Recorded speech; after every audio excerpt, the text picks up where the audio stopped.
Good morning, friends and colleagues. We are about to begin.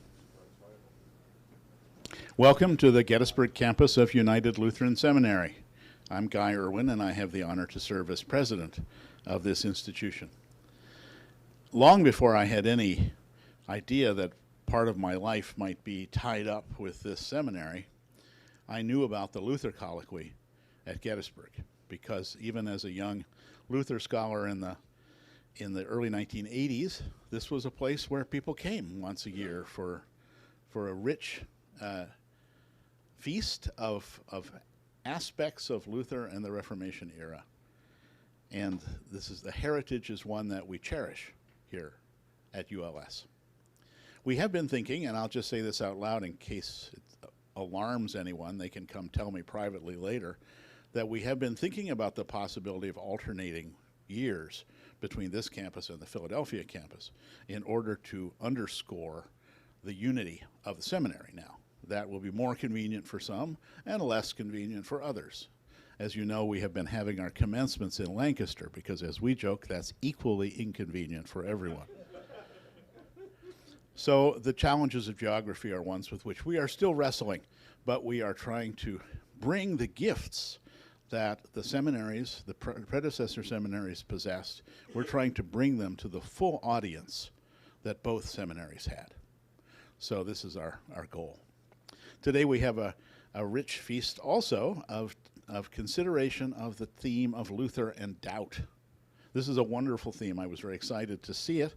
There's no question about the significance of doubt as a theme in Luther's own life and in his thought, and we'll hear about it, of course, in these presentations from a number of different perspectives and see how vast, actually, the dimensions of the theme are. And, of course, it's rooted also in the great variety of things that we can mean by the simple word doubt. Luther reflects in his own life and thought some of the different ways, different definitions and perspectives that doubt can bring in what, for him, was a very personal search for certainty and trust in the face of a distant, unknowable, and judging God. And in some ways, there are aspects of doubt in Luther that are not so deeply personal, but rather shared more broadly with his contemporaries. A growing distrust in the human institutions of the church, a sense that they were failing to reflect God's mercy and love. If Luther had not doubted many things that he had been taught were true, the Reformation might not have begun. Had his contemporaries not shared his doubt, and perhaps to a lesser degree his answers to that doubt, the Reformation might not have succeeded. We sometimes say that the opposite of faith is not doubt, but certainty. I'm not sure that quite makes the point it intends to, because doubt itself is nothing without an object. It is what one doubts that is important, especially for Luther. And his own brand of doubt, the oft-cited Anfechtung, is both an epistemological and an anthropological phenomenon. How can humans know God with certainty? And how can I know a gracious God? Are both questions Luther asks, even if the personal I question is the one we think about most often in connection with him. Still, from the Heidelberg Disputation in 1518 onward through his life, Luther questions the assumptions of scholastic theology about the human understanding of the ineffable and unknowable God. For doubt is not just skepticism, but a deep unease that gnaws like a worm at the root of human certainty. And for Luther, doubt is part of the human inheritance from the fall of humankind. And as such, it can only be answered and resolved by God through the gift of faith. Is doubt more a matter of the mind or of the heart? I expect we'll hear some good insights on this in this colloquy today. For this, again, is where doubt and faith are not opposites, but parallels that exist in tension. A tension that in Luther exploded into bold questioning of ancient assumptions, and which set off a chain reaction through his intellectual world and within the church. Welcome to the feast. Welcome to the conversation. I welcome you all, our speakers and our listeners, especially those who are joining us either simultaneously or later on the live stream. And I invite you to join us in this conversation.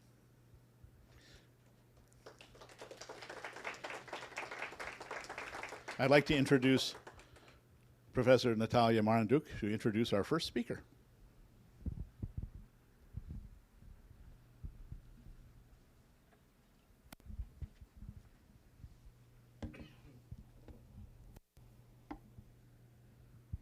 Good morning. I am delighted to introduce our first speaker, Dr. Deanna Thompson. Dr. Thompson is director of the Lutheran Center for Faith, Values, and Community, and Martin E. Marty Regents Chair in Religion and the Academy at St. Olaf College. Dr. Thompson's work at St. Olaf focuses on advancing the mission and programming of the Lutheran Center and promoting interfaith dialogue both within and beyond St. Olaf. She speaks about how, as a white Lutheran theologian, Thompson has addressed white privilege and anti-blackness in dominant forms of American Christianity in her writing, speaking, and teaching. Deanna Thompson is the author of 5 books: Crossing the Divide, Luther, Feminism, and the Cross, which is one of the first monographs to bring Martin Luther's theology into sustained conversation with feminist thought, Hoping for More, Having Cancer, Talking Faith, and Accepting Grace, a theo-memoir on living with cancer, The Virtual Body of Christ in a Suffering World, on how digital tools can help the church better live its mission of caring for those who suffer, Glimpsing Resurrection, Trauma, Cancer, and Ministry, a text that uses research on illness-related trauma to explore places in the Christian story for those undone by serious illness and help them glimpse resurrection, and a theological commentary on the book of Deuteronomy for the Westminster John Knox Belief Commentary Series, which received the Reference Book of the Year award by the Academy of Parish Clergy. In addition, Thompson's writings have appeared in Huffington Post, Christian Century, Living Lutheran, and Gather. A sought-after speaker nationally and internationally, she has recently presented her work at McGill University, Wartburg Theological Seminary, Brigham Young University, and the University of Victoria in British Columbia. She has had leadership positions in the American Academy of Religion, having served as president of the AAR's Upper Midwest region and on the AAR Board of Directors. Please help me welcome Dr. Deanna Thompson. Thanks so much.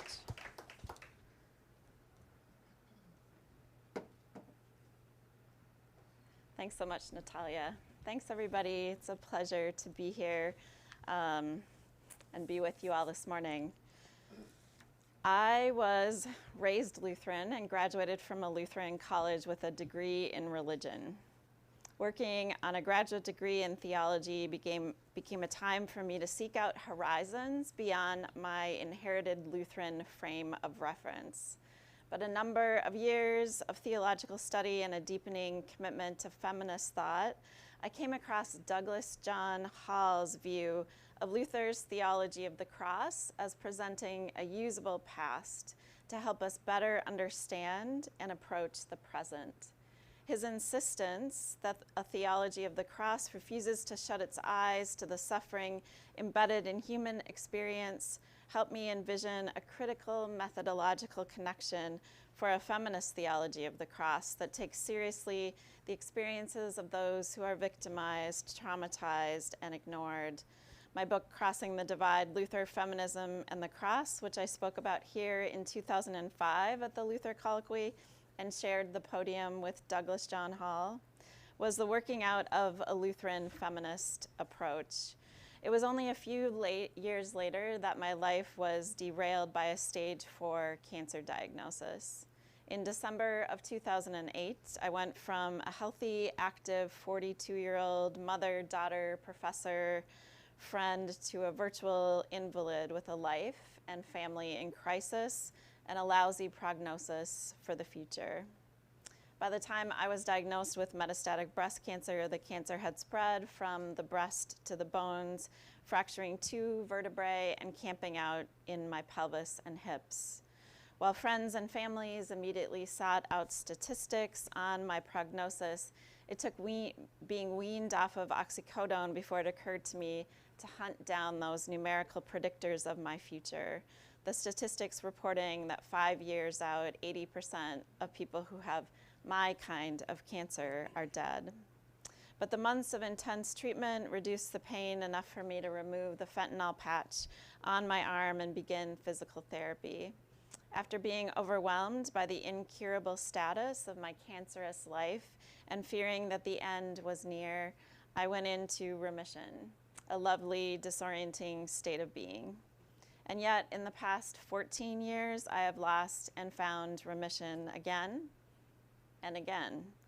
And while any day with remission is better than any day without it, I've come to realize in new and even deeper ways the importance of a theology of the cross for helping many of us live with what I'm calling persistent irresolution.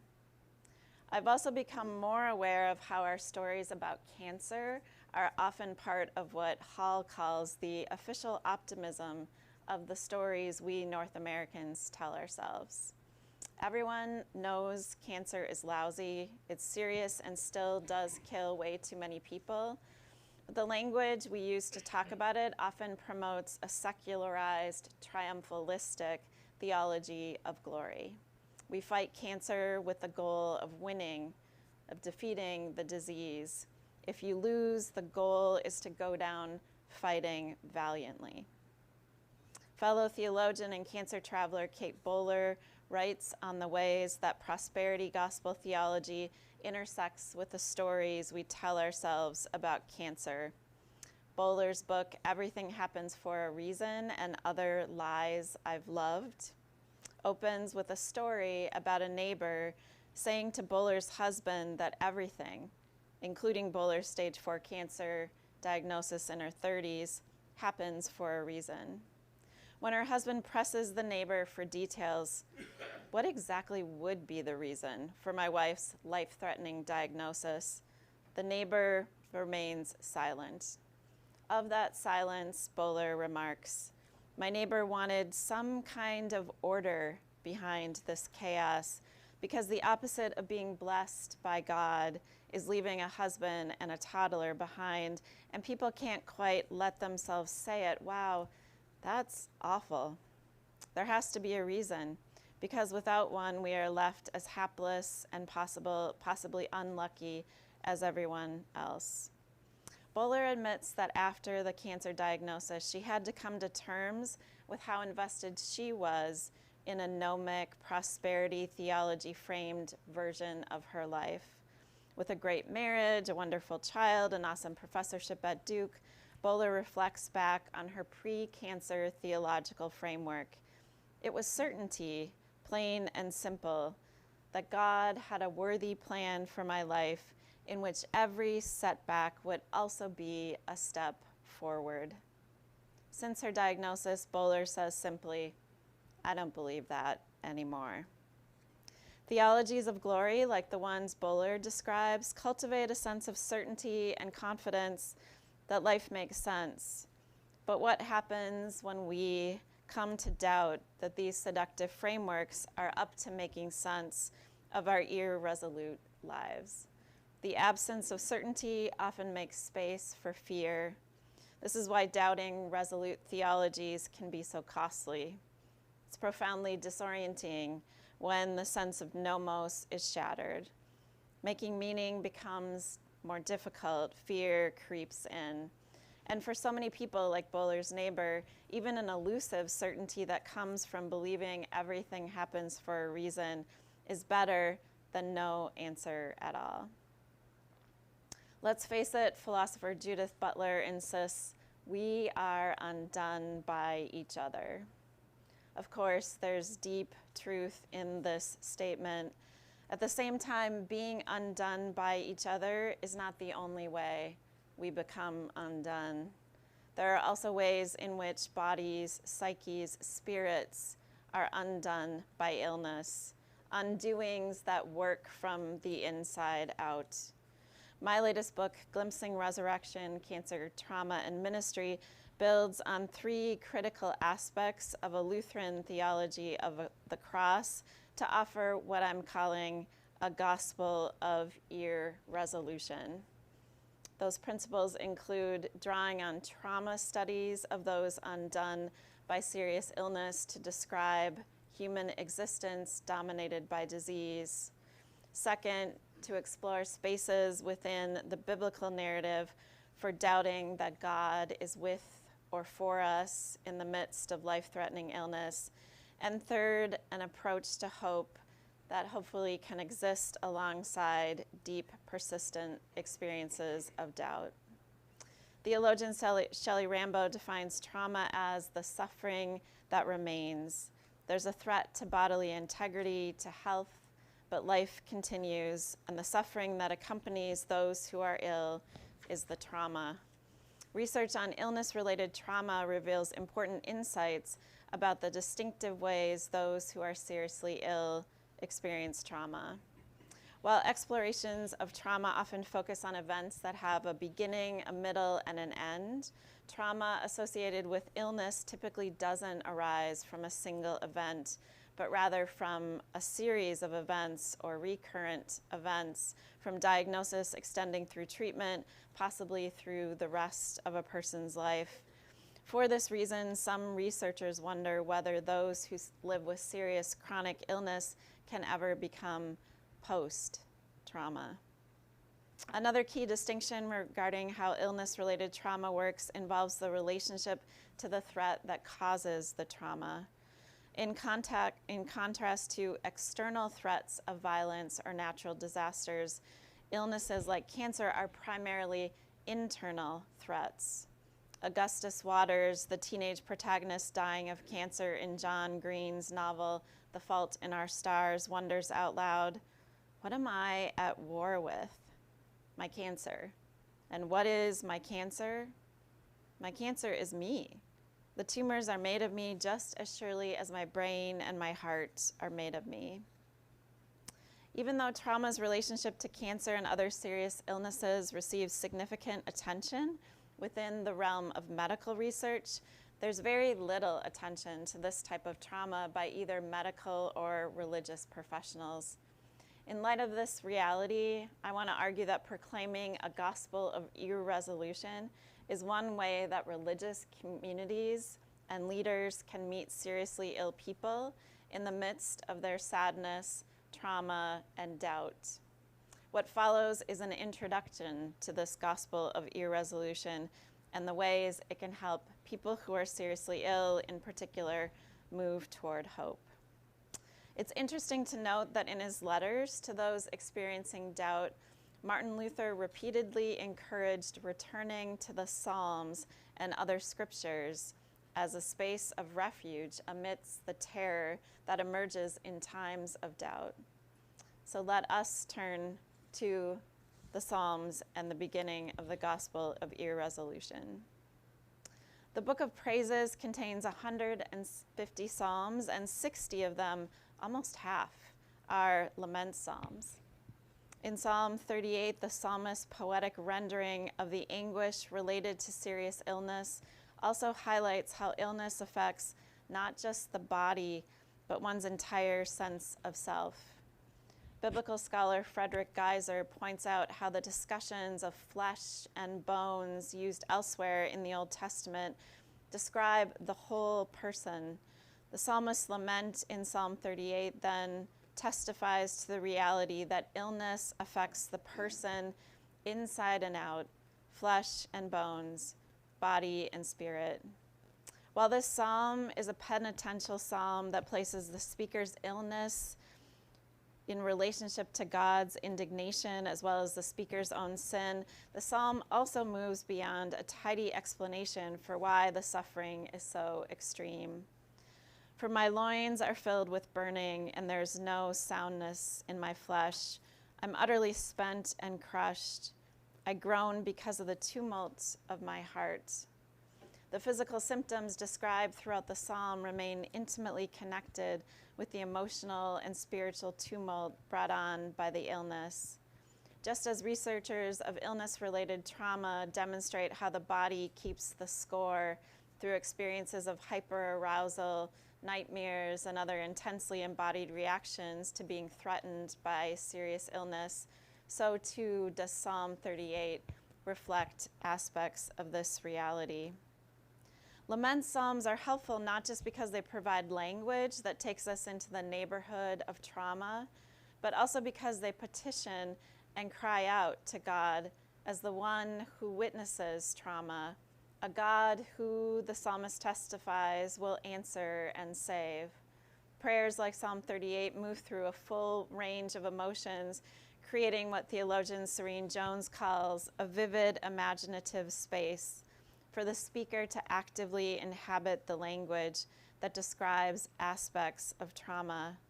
This practice also opens up avenues for those who are traumatized by their illness to move in the direction of adapting to the circumstances of being seriously ill. But a gospel of irresolution also needs to pay attention to Psalm 88, the most irresolute of all the Psalms. The psalmist is full of troubles, buried under the weight of isolation brought on by the psychic, spiritual, and emotional distress. But I, O Lord, cry out to you. In the morning my prayer comes before you, O Lord. Why do you cast me off? Why do you hide your face from me? The psalmist cries out and God seems silent. The psalm ends irresolutely with darkness as the psalmist's only companion. Theologian Catherine Green McCreight meditates on this psalm in the context of her own experience with life-threatening mental illness. While living with diseases like cancer differ from living with mental illness, there are important moments of overlap, commonalities that become more apparent when this psalm is read as a psalm of someone who is seriously ill. Green McCreight offers an insight about being ill. Sick people aren't necessarily weak, she writes. I'm ashamed to admit I did not already know this. Sick people are afflicted. To be ill is to be afflicted in numerous ways, including the spiritual suffering brought on by experiences of doubting that God is with and for you in the midst of the pain. The story of Job depicts what it's like to become undone by many catastrophic issues, including the loss of one's health. And Job's losses lead to conflict in his relationships. His wife implores him to curse God and die. It's not just Job who's undone over losing children, health, and property. Clearly, understandably, his wife is undone as well. But in the immediate aftermath of traumatic losses, the spouses respond in dramatically different ways. Job's wife expresses her grief through anger, bitterness, and doubt directed at God, and Job seems, at least initially, invested in a faith that doesn't doubt, even in the midst of awful circumstances. Many who live with serious illness and other traumas will no doubt recognize such disparate responses between oneself and those they love in terms of responses to serious illness. Although Job initially rejects his wife's proposal for how to respond, it's not long before Job comes to embrace a stance very similar to hers. A few verses after rebuking his wife, Job comes to curse the day he was born. And in the chapters that follow, he questions God repeatedly. Job's story also depicts challenges with his friends as he and they struggle to come to terms with his new reality. The initial support Job receives from his friends turns to interrogation as they search for some reason for his intense suffering. Job rebukes his friends' attempts to offer rational explanations, insisting instead on talking about the toll these traumatic experiences are taking on him. In powerful poetic cadence, Job recounts his months of emptiness and nights of misery, insisting that he will speak the anguish of his spirit, an anguish afflicting his body as well. Job's arguing with his friends goes on for over 24 chapters. As biblical scholar James Kugel notes, Job's friends doggedly repeat stories of certainty about why bad things happen that reflect the convictions of the ancient world. Kugel, who has lived through his own version of cancer, observes, but Job is really suffering.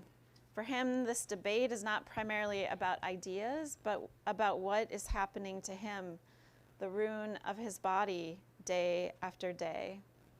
Job pushes back against the friends' repeated appeals to theology, to theodicies that explain away his life undone. I loathe my life. I will give free utterance to my complaint. I will speak in the bitterness of my soul. The book of Job remains one of the places in Scripture where questions of why this suffering are most insistent.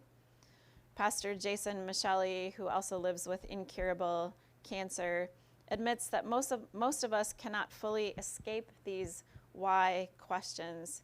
He confesses that there are times when he doubts that God is with or for him and asks, why is it that God is doing this to me? Even as he assures himself that he doesn't believe God is doing that to him. Rather than answering the questions of why this suffering, the story of Job offers something else. An honest story about Job's undoneness that refuses to validate tidy explanations for his suffering, and in the end opens a way to continue on in the aftermath of great suffering, even when answers are not forthcoming. While uncertainty over the why of Job's suffering remains, it's also important to note that in the final verses of the book, God takes Job's friends to task for not speaking the truth about God and suffering. God issues a rejection of theologies depicting clarity and certainty in relation to the why of suffering. The book of Job is dominated by Job's protests against God, and those protests open space for those undone by illness and those who doubt God and cry out and protest those ways of being undone. Theologies of the cross, to borrow words from Deborah Van Dusen Hunsiger, are indelibly stamped with the unbearable sorrow of this man, Jesus. Not only did Jesus endure an unjust, shameful death, but his friends denied, betrayed, and abandoned him. 2 of the 4 Gospels include Jesus' anguished cry of abandonment from the cross. It is this moment in the biblical story, perhaps more than any other, where the God who guarantees meaning, as Douglas John Hall puts it, is expelled from the scene. Poet and theologian Christian Wyman, who also lives with incurable cancer, reflects on this cry of Jesus from the cross. Wyman finds that this cry breaks the story open beyond its dominant framework of moral evil. Without discounting sin's role in the crucifixion drama, Wyman proposes that the terror of death, and of Christ's death in particular, bursts the bounds of judgment of sin, moving forward into blankness, meaninglessness. Wyman insists that what's most moving and durable about Jesus are the disruptive, disturbing moments of God-forsakenness. My God, why have you forsaken me? These are the words Wyman confesses that make him a Christian. These words uttered by Christ are words that elicit more questions, like, where's God during Jesus' suffering on the cross? Where's God in Jesus' final agonizing moments? And perhaps most troubling, where is God when Jesus dies? These are not just questions about God's relationship to Christ, they are questions about God's relationship to all of us, especially when we doubt whether God is actually with or for us. Wyman insists that Christians can learn from atheists about the absence of God. If you haven't ever experienced God's absence, Wyman insists, you haven't been paying attention. Wyman's encounter with Jesus' cry provokes him to imagine that he's not simply a victim of cancer, that his story doesn't end in isolation, overcome by the solitary nature of his pain. Instead, he understands his story of suffering from cancer as being held within the story of God's experiences of bodily suffering in the person of Jesus. Because of Jesus' story, Wyman is able to imagine more of his story as well. Just as the Lutheran theology of the cross affirms Christ's resurrection and its role in offering new life for humanity and the world, so too does the gospel of Irresolution proclaim resurrection in the midst of cross-centered contexts. Turning to the Gospel of Mark, we see Mary Magdalene, Martha, the mother of James, and Salome go to anoint Jesus' body 2 days after his death. Mark's depiction of the scene has an ominous air. The women head to the tomb very early, perhaps to avoid being seen. They're worried about how they will gain entry into the tomb, but arrive to find the stone rolled away. There is a young man dressed in white who tells them that the one they seek is not there, that he has been raised. He encourages them not to be afraid, to go and tell the disciples that they would see Jesus in Galilee. Despite hearing words that would open the future back up for these women, they run out from the tomb terrified, telling no one. Of this initial ending of the Gospel of Mark, Serene Jones writes, "It is there that Mark stops the story. At the very moment that we are in need of the greatest relief, Mark does not give it to us. Instead, he leaves us peering into the gaping space of an ending that doesn't quite come."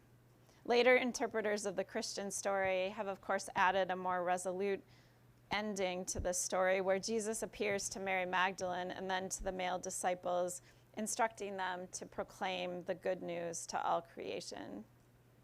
In her assessment of how we might address this first ending of Mark, Jones proposes that it might be pastorally valuable to pause there, making more visible the ruptured character of the narrative.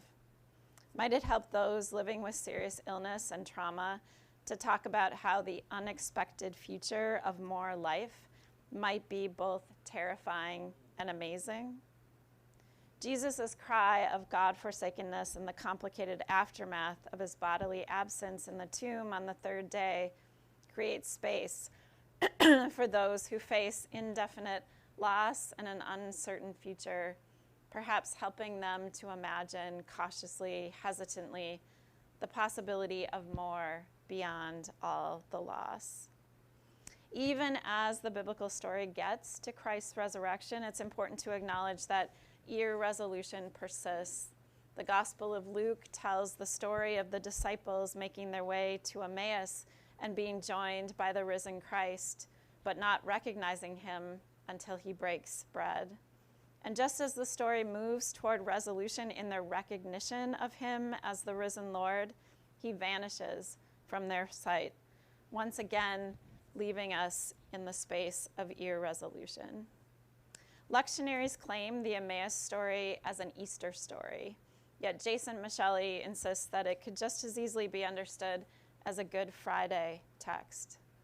To claim it as an Easter story, however, illumines the paradoxical nature of Christian claims to resurrection. The story helps us realize that it's often difficult to identify resurrection, for experiences of resurrection can be fleeting and elusive. Even as Jesus Christ lives, dies, and lives again, his presence is often experienced as an absence. In Christ's resurrection, we glimpse a foretaste of a feast to come, a time of promised resolution, when our lives return to God and participate in God's eternal communion. But for now, we live like those who encountered the risen Christ on the road, in spaces of not yet resurrection, where we hope for but are not always able to glimpse that new age. Douglas John Hall talks about how a theologia crucis inevitably leads to an ecclesia crucis. This is a crucial point and must be part of a gospel of irresolution as well. It's striking that in these letters that Martin Luther wrote to those racked with doubt and despair, that he counseled them not to be left alone. For those unable to pray, Luther encouraged them to have psalms or other scripture read to them. He recommended gathering with other Christians to counter the temptation to despair. This means that all of us who make up the church are called to accompany those undone by their doubt, sorrow, and grief. Jason Micheli writes, "Only now that I was suffering more than I ever had in my life, did I learn how Christians do not have an answer for suffering or evil. What we have, I now believe, is a community through whose compassion our faith in God is evidenced and legitimated. Our faith in the suffering love of God is intelligible, not through abstract answers to philosophical questions, but through the love of a community who suffers with us." One underappreciated way for the church to support those undone by illness and other traumas and the doubt that they all carry is through the practice of public corporate lament. Unfortunately, expressions of lament can be relatively rare in many of our church communities today. Lectionaries have also excised the rawest expressions of grief or complaint in their psalm selections.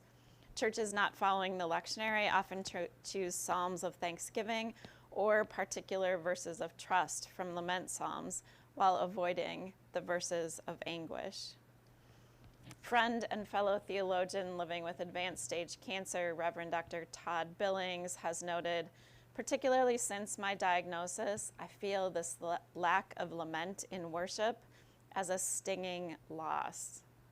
Participating in worship since his diagnosis has heightened Billings' awareness of the confidence Christians tend to have in petitioning God for help in difficult times or in rejoicing over answered prayers.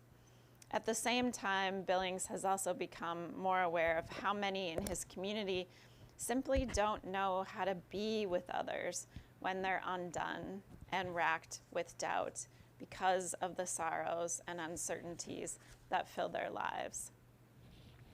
So Luther's admonition to not be alone in doubt suggests that praying the Psalms and other prayers of lament corporately can enact something that cannot be done when we pray alone.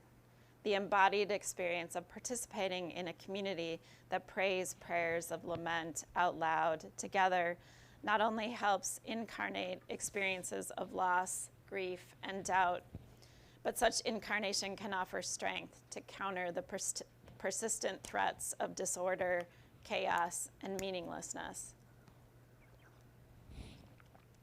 The community's embodiment of lament forms not just individuals, but corporate bodies into ones who are practiced in giving voice to theirs and others' sadness, grief, anger, doubt, and hope before God. In enacting such practices, the communities embody a rebuttal to the dehumanizing effects of serious illness, as well as to the sense of isolation that can be a constant partner during the worst times of being sick. And when our sorrow, anguish, and doubt are acknowledged and borne with others, we can become unstuck and move, as the psalmist often does, toward healing and hope. One of the realities for those who live with trauma is the way they cannot integrate their traumatic experiences and aftermath into their lives. The ongoing reality of post-traumatic stress interrupts and obstructs the ability to find words to capture and organize thoughts on what it's meant to be undone.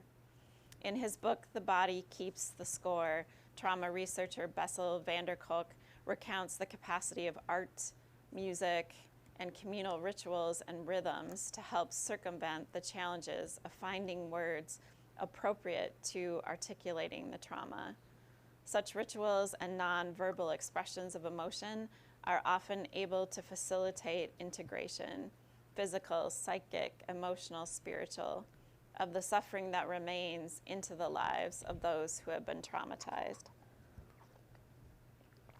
Recovery, van der Kolk has witnessed time and again, is facilitated through practices that involve the body renegotiating its relationship to embodied responses to trauma. A gospel of irresolution makes space for experiences of being undone, and as an ecclesia crucis, it enacts practices that facilitate hope. Many Luther scholars stress that a theology of the cross supports more of an unrealized eschatology, and that Lutheran theology limits itself to this world. But in my many years of sitting in chemo rooms with others for whom death is near, I've become convinced that a gospel of irresolution's discussion of hope also needs to say something about the Christian promise of life beyond this one. The Apostle Paul spent his ministry being with and writing to those who struggled to hope and trust in God's promised future amid lives that provided many opportunities for doubt. A final chapter in the Gospel of Irresolution can return to Paul's words in 1 Thessalonians, a community struggling to hope amid growing doubt over whether or not Christ would return. In his letters, Paul refuses to deny the doubt and despair while also refusing to limit hope to terms set by this not yet resurrection time. The members of the Thessalonian church struggled to trust in the promise of Christ's resurrection as well as the impending return of the risen Christ. The days continued to accumulate and members of their community were dying and Christ had not yet returned. The community was heavy with grief, struggling to figure out what it means to trust in this promise while their lives seemed wholly defined by uncertainty and irresolution. Paul attempts to comfort them with these words. But we do not want you to be uninformed, brothers and sisters, as others do who have no hope. For since we believe Jesus died and rose again, even so, through Jesus, God will bring with him those who have died. Then we who are alive, who are left, will be caught up in the clouds together with them to meet the Lord in the air. And so we will be with the Lord forever. Therefore, encourage one another with these words. While interpreters have at times misinterpreted this passage to say that Christian hope affords a certainty that erases the need to grieve, Paul is acknowledging that indeed Christians can and should grieve. He insists, though, that having hope in the resurrection shapes the way we grieve, as well as hope in this time before full resurrection. In this passage, Paul talks about the dead being raised with Christ, a claim of bodily resurrection that Christians continue to confess. After the tragic death of his son in a mountain climbing accident, theologian Nicholas Waltersdorf spends significant time wondering what the eschaton will be like. He asks, I wonder how it will all go when God raises Eric and the rest of us from the dead. There will be so many, so innumerably many. I see them stretching way back. God alone has them all in mind. I don't see how God's going to bring it all off. But I suppose if he can create, he can recreate. I wonder if it's all true. I wonder if he's really going to do it.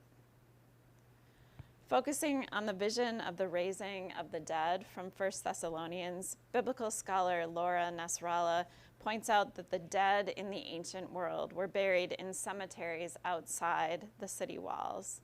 If they were to rise first and greet Christ, it would mean that the living would join later when the procession had made its way inside the city walls.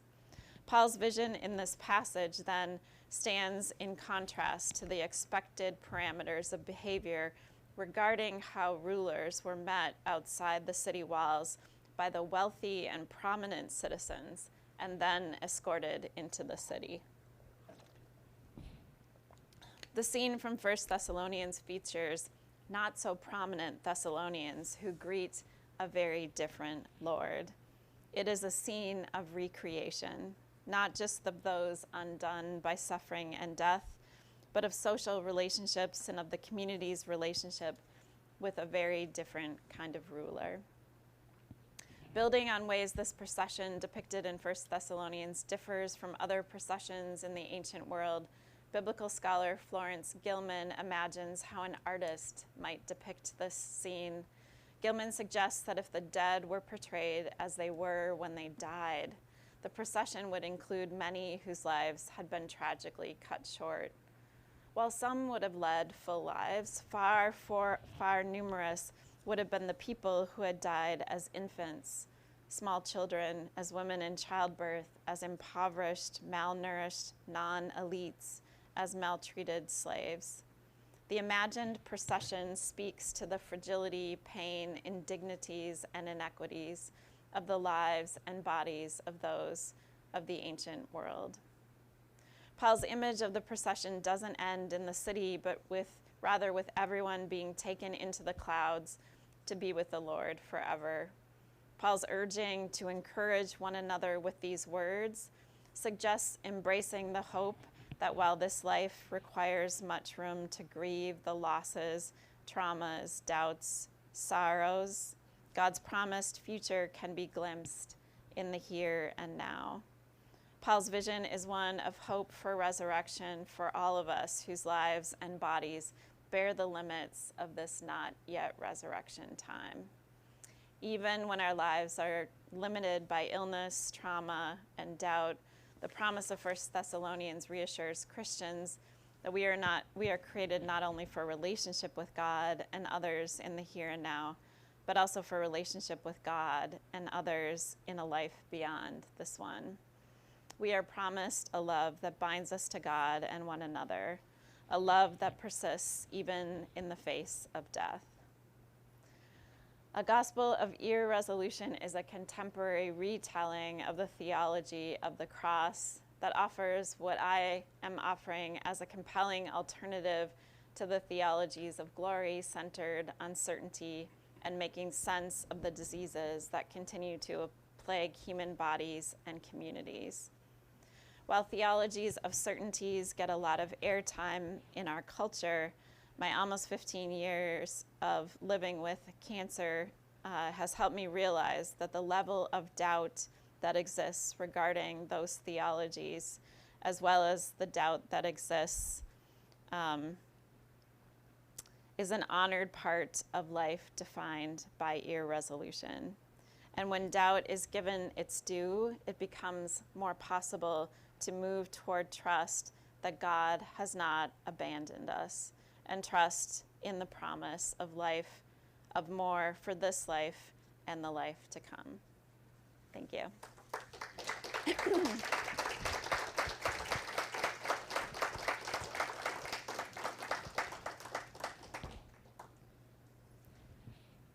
So I think we have time for questions, comments. Thank you, Dr. Thompson. For those of you who have questions, we're going to pass the microphone to you for the benefit of those who are watching online. So please feel free to raise your hand and we'll get a microphone to you.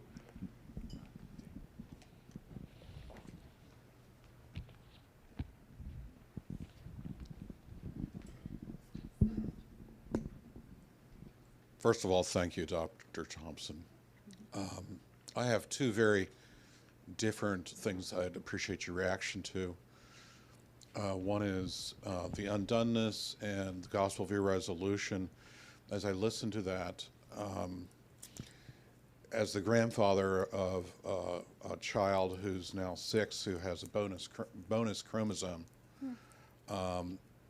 parents and grandparents living with Down syndrome, autism, and also irrepressible joy that the child has, not because he has Down syndrome, because that's a stereotype, but just because that's part of who he is as God's child.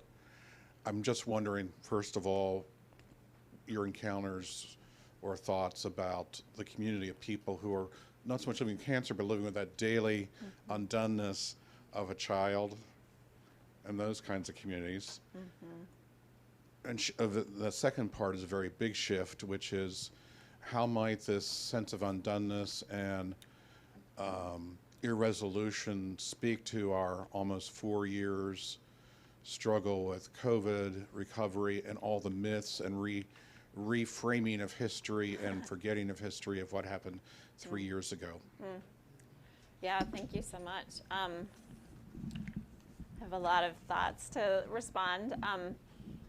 One of the things that has become really clear to me is, well, I see talking about cancer as one of the vocations I didn't really choose. A lot of us have vocations we really wish we rather didn't have, if we could choose them. I say professors are professional talkers, so I'm a professional talker who now has incurable cancer, and it seems like part of my vocation is to bring those together. And what I've realized is that for a lot of people, they do often unconsciously really hold on to those theologies of certainty, that everything happens for a reason, that there's a way that we would never be given more than we can handle by God. There's these kinds of claims really help people get through the day. And then there's a really awful thing that happens, or a reality that comes into being, a child getting cancer at 4 years old, that cannot be integrated into this general frame of a theology of certainty. And one of the things that I've found in talking to a lot of people is that when there's doubt, when there's anger at God, when there's intense grief, when they experience the absence of God, often they experience that then as their own failing. So now I have this awful thing that's happened to me or to someone I love, and I am, on top of that, I'm a bad Christian. I don't have enough faith. And I think that's a failure on us as the leaders and thought leaders in this religious tradition. We have a tradition, there's all over the Psalms. You know, and I say to my students, like a translation of my God, why have you forsaken me? I think we hear that a lot. Students who are maybe even not really involved in religion still would hear that and, oh yeah, I know what that is. And I'm like, well, a more common translation would be, my God, where the hell are you? I cry out and you are silent. And I don't think we do enough honoring of those experiences, and those are experiences also to say within faith, you're not being a bad Christian for being angry at God. Overall, I had a really positive religious upbringing, but some youth director one time said, if you experience the absence of God, chances are you've moved, right? That sense of like, it's kind of on us if we're not experiencing that presence of God. And I think this is where our Lutheran theology, our tradition can be really helpful to counter this very dominant narrative that comes in, that faith is the opposite of doubt, rather than doubt is a part and integral to that faith experience. Your second question, what was your second? The whole COVID, Yes. the whole, I mean, it was a deep trauma, but we're past that. The vaccines weren't necessary. Who cares about a vaccine? Screw you. I mean. Yeah. So I find that this gospel of irresolution is for this kind of a moment, and this is part of where this gospel of irresolution came for me, is coming out of is being in a COVID situation, and thinking about all the irresolution, all the losses. I also work with undergraduate students. We talk a lot about vocation. Many of you know Frederick Buechner's definition of vocation, stressing where our deep gladness and the world's deep hunger meet. There's a lot of things to love about that. I've loved that definition for many years. From a Lutheran perspective, and there have been Lutheran scholars who've critiqued Buechner on this, because our vocations aren't always glad. They don't always facilitate gladness. And so actually I've been writing and speaking on vocation and sadness, vocation and trauma. And that started with my own experience of cancer, but then has moved into the pandemic, vocation and sadness, how most all of us didn't feel like we could live out our callings in the way we wanted to in COVID. And have we really spent time processing that and naming that? I don't think so. So I think this is all part of what I'm calling a gospel of irresolution. I think it's rooted in a Lutheran theology of the cross, and I think it's a message really needed in our current context.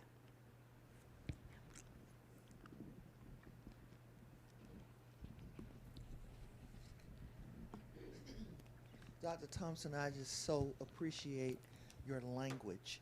This idea of irresolution really, really resonates with me. And I'm interested in the gesture toward atheism that you made, because I don't personally, in my sort of theological economy, equate forsakenness, for instance, with disbelief. But at the same time, we're seeing an increase of people who are nuns, who just simply are saying, nope, no more, organized religion. And I'm wondering about the idea of forsakenness being a way, or maybe even a bridge, if you will. Just thought maybe I'd ask if you. Yeah, I think it's a great question. And actually, so I have an article that came out this month in the Journal of Lutheran Ethics on a Lutheran approach to the nuns. So this is something that I'm thinking a lot about, because at St. Olaf, 40-some% of our students identify as non-religious, and I run the Lutheran Center. So how do I, running a Lutheran Center, relate to and connect to these students who are non-religious? And actually in the paper I talk about, I do think one potential way for kind of bridging that conversation is to stress Luther's critique of the dominant religion of the day. It's Luther's deep questioning and deep, Anfechtung, that connection, I think, for a lot of people can be powerful. At the same time, one of the things that we're seeing, though, is that religion for many of these people is the questions that Luther was preoccupied with are not their questions, right? And so I think it only, that it can work in some conversations in some ways, and in others, we're talking on very different planes. And this is where I think some of our challenges, and one of the things that I work out in the article is Lutheran colleges and universities, we call ourselves third path institutions, so we're not sectarian institutions that say everyone, we want everyone to be Lutheran or to become Lutheran by participating in this institution. we're rooted in core Lutheran values, and we're open to religious plurality and people of no religious background. So we're this kind of third path between being like a secularized institution and a sectarian institution. And I propose in the article that maybe we need to be thinking about a third path with those who are non-religious and those of us who identify as religious. For many of us who are religious, we doubt, we are not always, what percentage are we committed to our religious identity on a daily basis? And a lot of people who identify as nuns, they still believe in God, they still pray, they're very skeptical of institutional religion. So they're not always nuns. There's often something, just not religious in the way. And for many of us who are religious, we're not always religious in the way that society expects us to be religious. So can we meet in our spaces of questioning, our spaces of doubt, our spaces of wonder? Can we come together and kind of meet there and maybe figure out a way forward together? So I think it's a really great question, and one that I would love for more of us to be thinking more actively about. And it'd be great to think more about like where doubt fits into that. And I do think a lot of my students who are non-religious, they don't think doubt is permissible in a religious context. And this is where I think, again, this is on us. And on the wider culture for saying this is what faith looks like. Yeah, but I so appreciate the question.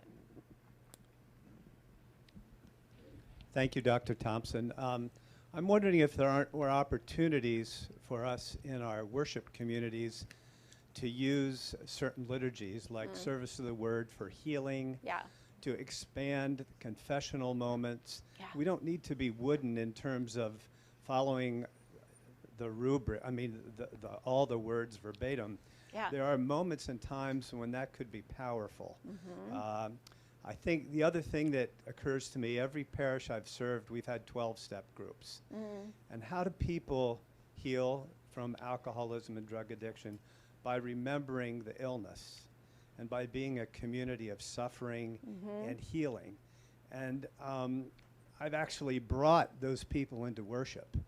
And I think there are opportunities and communities that we need to bring into our liturgies and our worship spaces and our healing communities. So comment on that if you would. Yeah, I appreciate that. And I think there's a variety of ways to bring that lament into the wider space. I grew up in a church community where people would walk forward to the altar to kneel and pray during the prayers of the people.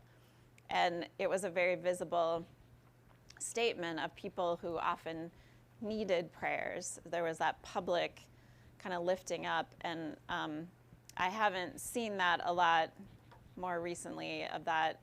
We tend to stay seated and more private in our pain in our corporate worship settings. So ways that we can lift that up, I think that saying those public words of lament, so many people talk to me and they say, like, I don't know what to say to someone who has cancer. I don't know what to say to so-and-so.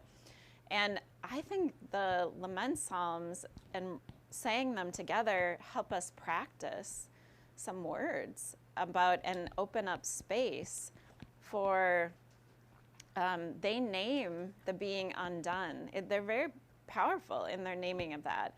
When I would go to church early on after my diagnosis, I couldn't pray, but others around me were praying, and that felt really powerful. And so, I think too, sometimes even naming some of these dynamics of why do we lament together, and that not always can we individually say these words out loud, but we say them for ourselves, but on behalf of the community. We are bearing witness to the suffering that is part of our community.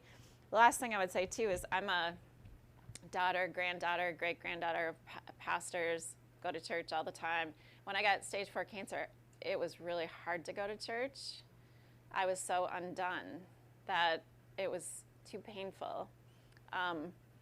And I think that that is also something we want to keep in mind of the people who are not, who aren't with us physically because they can't be because of physical limitations, illness, but who can't be because they're suffering spiritually, emotionally, psychically too much to be in a public space like that. So I think there's a lot of things for us to be aware of, and I think sometimes narrating some of those out loud can be helpful to the community. I think education and drawing in other communities, like I said, 12-steppers, these are people who can teach us and expand our sense of communal life, Yeah. in joy and in suffering. Yeah.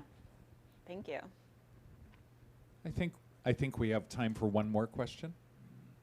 Oh, 2 maybe? 2 maybe? Sure. You want to go there first? Go ahead, Miles.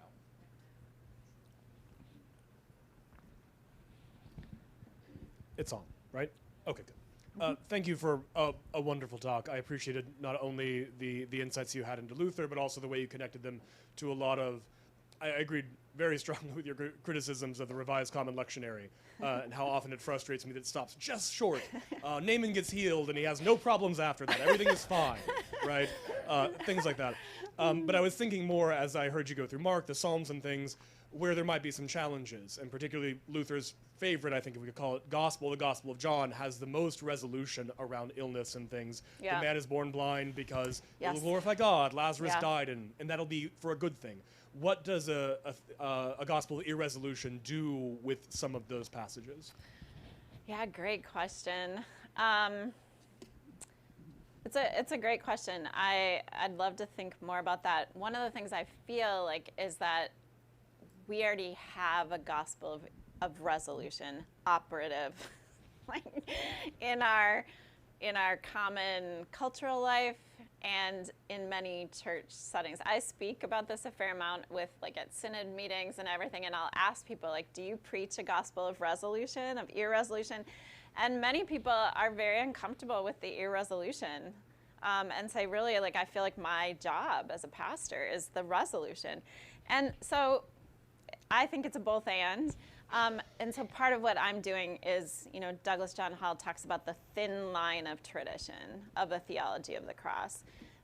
What I think I'm trying to do is say, like, let's look again at this thin line of tradition. Let's hold it up and let's highlight it, especially for people who don't study this and who feel this pressure that if I am a person of faith, my faith has to look like this. And so wanting to say, actually, the text is full of all these irresolute spaces. And you're exactly right. It's also full of resolute spaces. And when I wrote this commentary on Deuteronomy, one of the things I did is read a lot of Jewish commentary. And I went to Torah study at my local synagogue. And one of the things I realized is that Jews are so much better than Christians at allowing the irresolution and resolution to coexist. They don't see the same need to like make it all. And some scholars have said they think it's the Christian drive toward resurrection, resolution, that pushes Christians to want to make it all work out. But can we say that there's irresolution and resolution kind of coexisting, is what I would say. Yeah. Thank you so much. You mentioned art. I think the name Gilman, whom I don't know. Florence Gilman, yeah. Florence, thank you. I wanted to ask you about images that fit not the other side of a new life, but this side, and just share briefly. My sister, who is an artist, died of aggressive lymphoma in her 50s, and but it was a short-lived disease and a quick dying. But a couple of years before she started drawing images of just powerful color and motion and energy that she ended up calling tsunamis, right? Wow. And it reminded me of Kandinsky's depictions of the deluge just wiping away a representational world. And I'm curious if you have found art that speaks to where you are now. That's such a good question. I love that image too, and hearing her story of just how do we cope. Sometimes I get sad at my lack of creativity and ability to do something like that. I think where my creativity has gone is into scholarship, and that kind of, that's where I've put my energy. I appreciate so much different. I kind of appreciate art very, very deeply, but I don't have a great answer to like specific images. There's and I don't remember their name. There's a liturgical art group of women. I think they might be from Minnesota, and they do really interesting art around different biblical stories and parts, and they have some really powerful images. One of the images I've been working a lot with is the Shifra and Pua, the resistance to the attempt to kill Moses, and there's Beverly Wallace, who's a womanist pastoral care theologian, Lutheran, has reread the Moses story through the lens of intergenerational trauma, and focuses on the role of Shifra and Pua as resistance to the kind of death-dealing societal requirements of the day. And so some of this, and I can't remember the title of this group, but it's a group of women pastors who do liturgical art, and they've got some really powerful images that have been important to me. Yeah. All right, thanks everybody. Thank you so much, Dr. Thompson.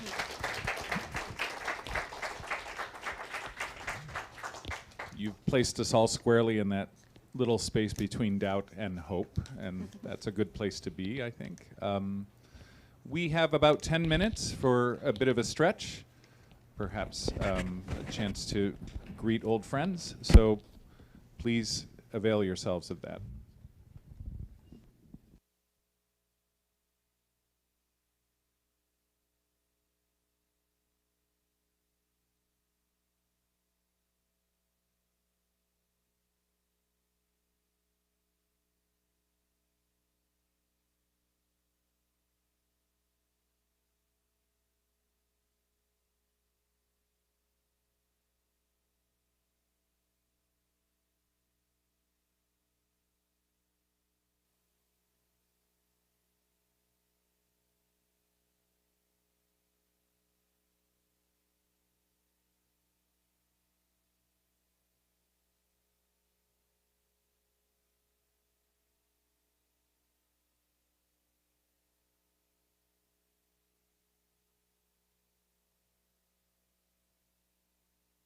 Just make sure it's right here. Really? Like I'm kissing it like this? Okay, all right. So I have the pleasure of being with you today and of introducing someone that I've admired for a long time and even used in a class, one of the books. And this is the Reverend Dr. Veli-Matti Kärkkäinen. And he comes from Finland. But he's been in California for a good time and is a professor of systematic theology at Fuller. And also a docent of the ecumenical work at the University of Helsinki in Finland. And he's been in Thailand to teach theology. It says on this thing here that I'm looking at, boy, you've been everywhere. Okay. And you've participated so widely in ecumenical, theological, and interreligious work. An author and co-editor of more than 30 books and hundreds of essays. The major project is the 5-volume series titled Constructive Christian Theology for the Pluralistic World that was published by Erdmans in a number of years from 2013 to 2017. This puts Christian theology in dialogue with the natural sciences and the 4 living faiths of Judaism, Islam, Hinduism, and Buddhism. Veli-Matti Kärkkäinen is an ordained minister in the ELCA and serves as an associate pastor for the Finnish Lutheran Church in California and Texas. And welcome very much.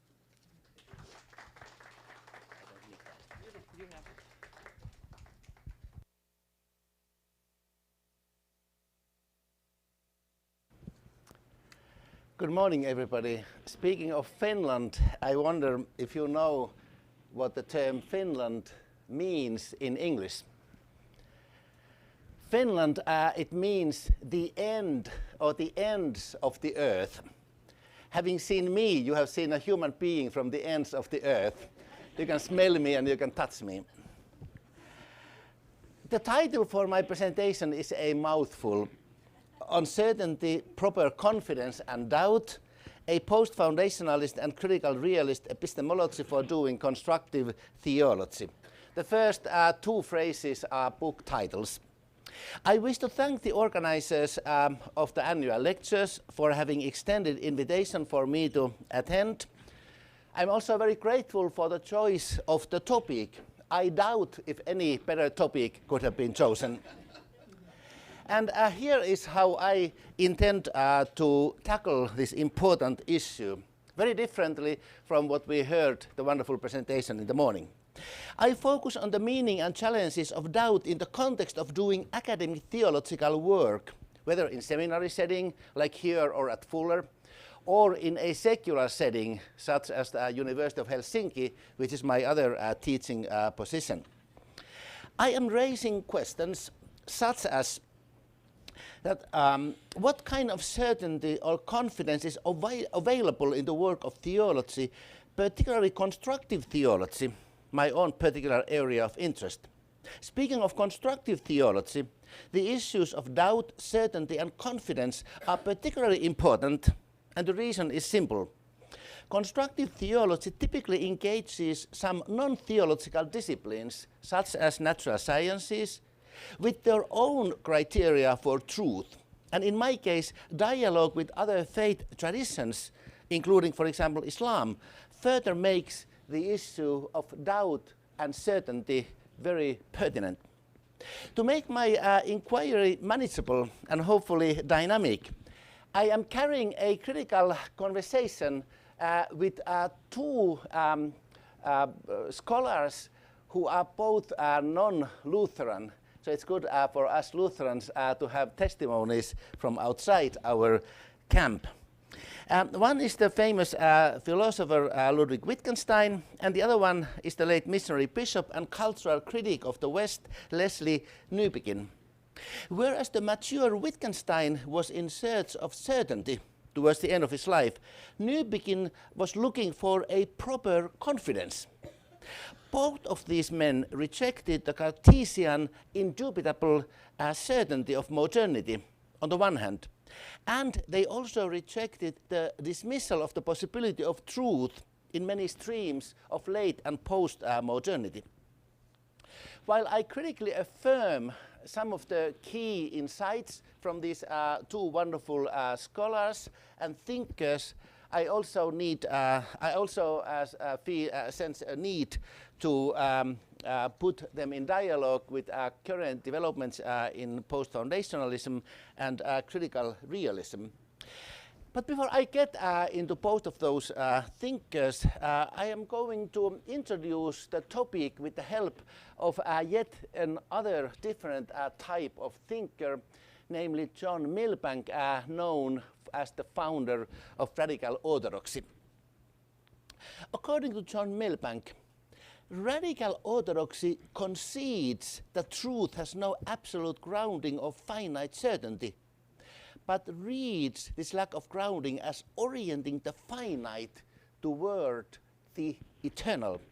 Rationalism is thus evil because it makes humanity its own arbiter of truth, thereby contradicting the incarnate God's revelation of his own eternal truth. But rationalism alone is not evil. So is also what Milbank calls postmodern nihilism. And he says, Postmodern nihilism concludes that since there is no grounding for truth in an absolutely certain intuitive presence, then there is no such thing as truth to begin with. So here we are left between two extremes, at least in the world of radical orthodoxy, either no truth or absolute truth. And this is a gateway to our conversation, first between Wittgenstein and Nybegin, and thereafter we are looking for some other resources. Half a century before Milbank, another UK-based philosopher, the Austrian-born Ludwig Wittgenstein, during the last year of his life, he wrote a book by the title Uncertainty. The title of the book is telling for a recovering logical positivist who at one time dreamed of absolute certainty based on sense experiences. Towards the end of his musing, mature Wittgenstein suggests that what he knows, my convictions do form a system, a structure. They are not just there randomly. In that system, some things stand unshakably fast. Furthermore, particular conviction may be such that it has not been reached by following a particular line of thought, but that is anchored in all of my questions and answers, so anchored that I cannot touch it. But that's not all. He continues, here I have arrived at a foundation of all my beliefs, in fact, at the rock bottom of my convictions. And one might almost say that these foundation walls are carried by the whole house. And the sum total is, at the foundation of well-founded belief lies belief that is not founded. Any reasonable person behaves like this. I wish René Descartes were among the guests here. But now, I wonder how it is that Wittgenstein is getting seemingly at this kind of conclusion. All of us who have been schooled also in the language game world of philosophical investigations, we wonder what is going on. Is the aging Wittgenstein getting off the road? In his Uncertainty, Wittgenstein investigates the meaning of statements such as that I know and that I know that I know. He's a philosopher. He says, I know often means I have the proper grounds for my statement. So if the other person is acquainted with the language game, he would admit that I know. Hence, quote, the statement I know that there's a hand may then be continued, for it's my hand that I'm looking at. Then a reasonable man will no doubt, will not doubt that I know. And those of you who know recent history of philosopher, of course, with this hand example, he goes back to G.E. Moore's The Proof of an External Word. Moore is more complicated than that, but he thinks that raising both of the hands means that there must be something external to me, not a bad inference. One may wonder if this reasoning is but the mature philosopher's, Wittgenstein's, way of trying to tell us that there is something in knowing that is very basic, reliable, and in that sense, rightly understood, beyond the doubt. In fact, Wittgenstein acknowledges that, quote, the world reality around us is given the horizon against which I measure the truthfulness of everything, end quote. Now, with all this in mind, the question arises, and I reiterate myself. If uncertainty is not another exercise in epistemological foundationalism, what is it? 2 points are worth noting in response as a way of beginning. First, Writing before the advent of postmodernism, the Viennese philosopher acknowledges the situational nature of knowledge. For example, he says, a language game does change with time, end quote. Related, second, he also admits the fallibilist nature of knowing, even when speaking of some kind of indubitable foundations. Illustrative in this regard is Wittgenstein's use of the metaphor of the shifting of river bed. He says it talks about a state of flux in which, quote, thoughts may shift. And he explains, quote, I distinguish between the movement of the waters on the river bed and the shift of the bed itself, though there is not a sharp division of the one from the other, and the bank of that river consists partly of hard rock, subject to no alteration or only to an imperceptible one, partly of the sand, which now in one place, now in other, gets washed away or deposited, end quote. I agree with yet another Brit, Keith Ward, and his interpretation.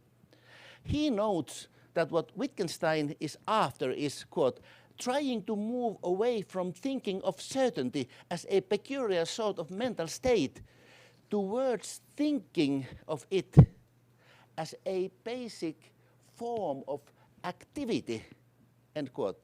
If so, Wittgenstein may be telling us that as important as rational reasoning is in justifying our basic beliefs, there is a deeper level of justification, what he surprisingly calls, and I never fully understood, as something animal. This has to do with the question, what difference does this make in my life or in their lives? Not a bad question for a minister. What I think the mature Wittgenstein is saying is that in the final analysis, our basic, most foundational beliefs cannot be fully justified by neutral, non-committed reasoning. Rather, these basic beliefs are partially given. We are drawn to them like animals, like chasing or to be chased. Basic beliefs are based on something given, and they form some kind of system which supports us as much or more than we can support them. And these beliefs, far from being merely answers to intellectual curiosity, have everything to do with our way of life, or practice, or suffering, or happiness. Enter yet another UK-based thinker, and I'm done by the Brits. No. Listen, you begin.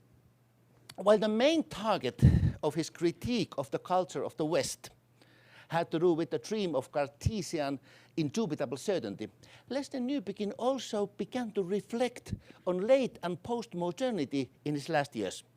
On the one hand, some aspects of late modernist epistemology provided him with tools to further defeat the naive Enlightenment illusion of knowledge that is not based on anything. Newbegin writes, we accept the postmodernist position that all human reasoning is socially, culturally, historically embodied. We have left behind the illusion that there is available some kind of neutral standpoint from which one can judge the different stories and decide which is true. Shifting. We have left behind the age of reason supposed that there is available to human beings a kind of indubitable knowledge capable of being grasped by all human beings, which was more reliable than any alleged revelation, and which could therefore provide the criteria by which any alleged divine revelation could be assessed. This immensely powerful hangover from the modernist position still haunts many discussions of religious pluralism. But in a postmodernist context, all this is swept away. So this is on the one hand. But now, on the other hand, this position, does not translate into the loss of confidence into the truthfulness of Christian faith.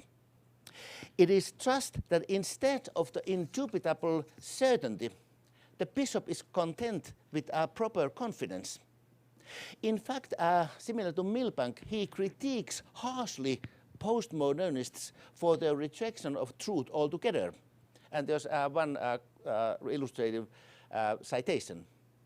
Its main feature is the abandonment of any claim to know the truth in an absolute sense. Ultimate reality is not single but diverse and chaotic, they argue. Truth claims are really concealed claims to power, and this applies as much to the claims of science as to those of religion.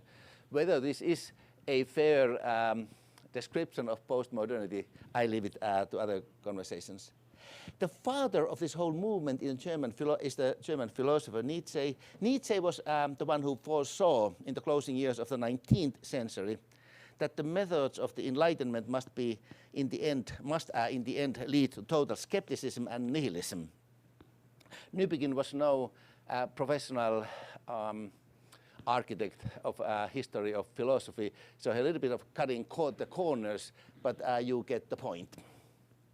Now, between the Scylla of modernity's indubitable certainty and the Charybdis of postmodernism's lack of confidence in anything certain, Newbegin argues that doubt and faith are not necessarily antagonistic.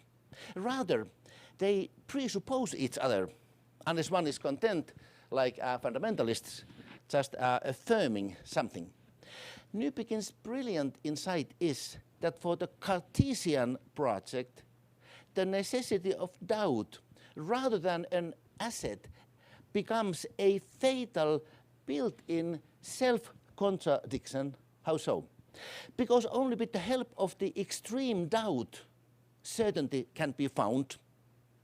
But this hermeneutics of suspicion, as Newbegin says, when taken to its logical end, leads to the doubting of everything, in other words, the dismantling of all certainty. At the end of this road is but epistemological nihilism, according to Newbegin. On the contrary, for him, belief and doubt mutually condition and presuppose each other. Belief, in terms of proper confidence as the beginning of knowledge, does not mean leaving behind critique and doubt, nor does it mean succumbing to the omnipotence of doubt, as it were. Doubt and critique are to be put in a perspective. Even doubt entails some assumptions. The doubter begins with something else, a tradition, an idea Newbegin borrows from Alistair MacIntyre. He writes, Newbegin, but the questioning, if it is to be rational, has to rely on other fundamental assumptions which can in turn be questioned, end quote. Briefly put, certainty unrelated to faith is simply an impossible and unwarranted goal. Newbegin makes the delightful remark that both faith and doubt can be either honest or blind. It's not always the case that faith is blind, while doubt is honest. One can also speak of honest faith and blind doubt. On this basis, Newbegin then applies to Christian faith and theology his dynamic epistemological tactics, which are well known. While the Christian tradition represents confidence and fullness of truth promised by Jesus, the Christian concept of truth is not an illusion that imagines that there can be available to us a kind of certainty that does not involve personal commitment. And the reason is simple.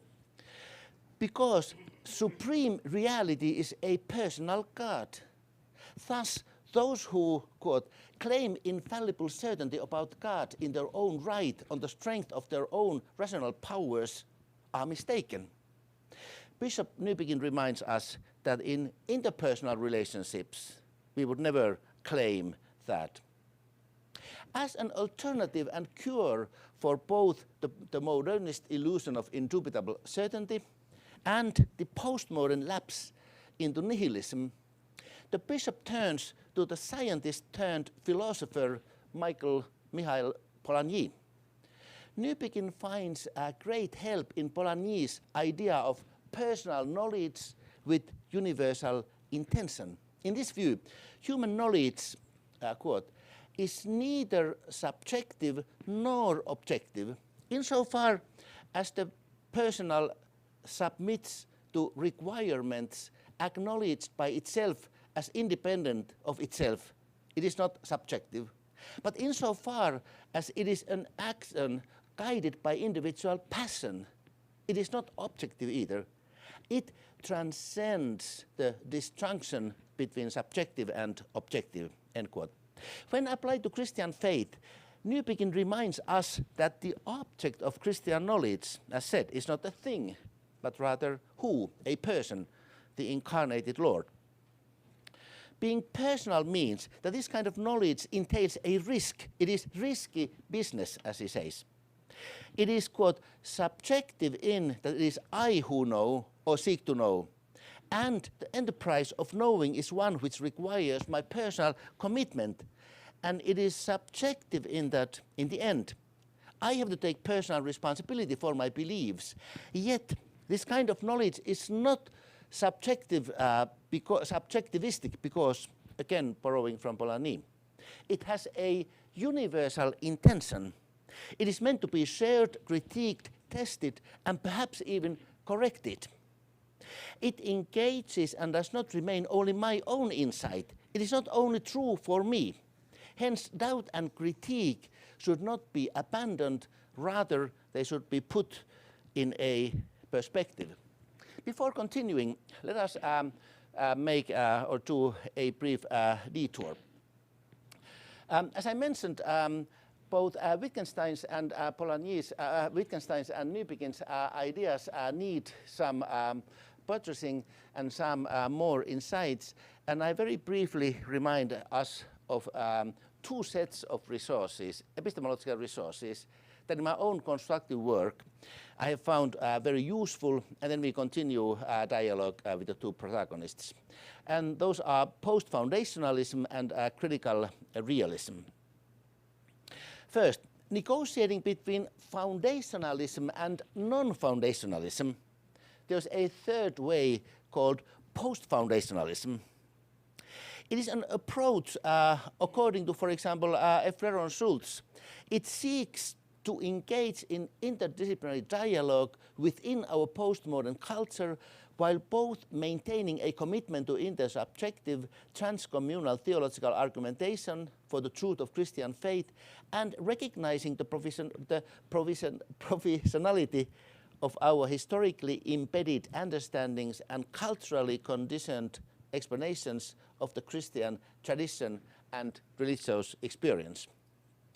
Building on the work of the Princeton theologian Wenzel van Huisteen and others, the post-foundationalist approach attempts to critique the foundationalism of modernity, placing emphasis on the provisional and historical nature of knowing, without leaving behind the goal of the truth as something that goes beyond one's own ghetto, as is the danger in some forms of non-foundationalism. Post-foundationalism calls for a nuanced and mutually conditioning negotiation between various couplets, as Schultz puts it. Interpret experience engenders and nourishes all beliefs, and a network of beliefs informs the interpretation of experience. The objective unity of truth is a necessary condition for the intelligible search for knowledge, and the subjective multiplicity of knowledge indicates the fallibility of truth claims. Rational judgment is an activity of socially situated individuals, and the cultural community indeterminately mediates the criteria of rationality. And fourthly, explanation aims for universal trans-contextual understanding, and understanding derives from particular contextualized explanation. So it's a mutual conditioning and going back and forth. It is evident that while neither Wittgenstein nor Newbegin's approach to the question of truth and doubt in any way related to the contemporary discussions around this epistemology, there's a wide agreement materially. Similar to post-foundationalism, both of them endorse the provisional, historical, limited and perspectival nature of knowledge, yet in denial of epistemological nihilism, as it were. Post-foundationalism's last couplet is particularly important for the sensibilities of Newbegin's personal knowledge with universal intention. Let's keep that in mind. And what about critical realism? By the way, my wife Anne always makes my PowerPoints. People never remember what I'm saying, but they remember my PowerPoints. So a little bit of fame. Suffice it for this. So what is critical realism? How is that related to post-foundationalism and to our discussion? The answer, of course, depends on what is meant with the term. As is well known, there's a century-long history of debates around the concept of realism and its opposite, anti-realism, as well as, now you know it, mediating position, critical realism. Out of the two options, you pick the third. There is no need, no time to engage that complex question, because I have to start driving at 5 p.m. Suffice it for the sake of this presentation to summarize briefly the most important features or family resemblances among many types of critical realism. One of my Fuller students, Jesse Gentile, just finished a brilliant dissertation on the topic. And he summarized the family resemblances under 6 general statements. What makes critical realism very elusively? 1, reality exists mind independently. Reality or segments of it can be known. We can refer successfully to reality through semantic vehicles. The knowing process is mediated and not direct. Resulting knowledge of reality is fallible and provisional, and semantic reference is never exhaustive when describing reality. Even a quick look at the list reveals that between critical realism and post-foundationalism, there's a close relationship, as noted by many observers. For example, while they both affirm the existence of reality independent from human mind's construction thereof, and an epistemic access to it, they also represent chastened belief in human capacity to grasp reality, because it's always mediated, our knowing is fallible and provisional. I hear both Wittgenstein and Newbegin applauding to the marriage between the two, and Milbank is joining the choir. Critical realism and post-foundationalism represent a radical middle way between the epistemological extremes noted above. Now, having cleared my throat, let's go to the main business of today. Doubt, and I'm coming towards the mature part of my presentation. Doubt and certainty in theology, religion, and faith. So what kind of certainty, if any? And we are talking about doing theology in an academic setting. Wittgenstein reminded us that basic beliefs do not only found our knowledge per se, but also found the search for good life. That is all true and important, but we also have to add one more item to the equation when it comes to religion and faith and theology, namely, the basic beliefs do not only support our search for good life in this age, but also in the life to come. They are answers to questions of life and death. Belief in God emerges out of and is based on these deepest beliefs and convictions, as well as questions and doubts. The clarification of this human search and its implications is a core task of theological study and research. How to do it as an academic discipline, seeking to redeem its legitimacy among other academic disciplines? Is it possible or even desirable for academic theology to rise above endless debates in the midst of human opinions? Is there any degree of certainty to be had? Let's begin with bad news. Theology and religion seem to be woefully inferior in the realm of in this game.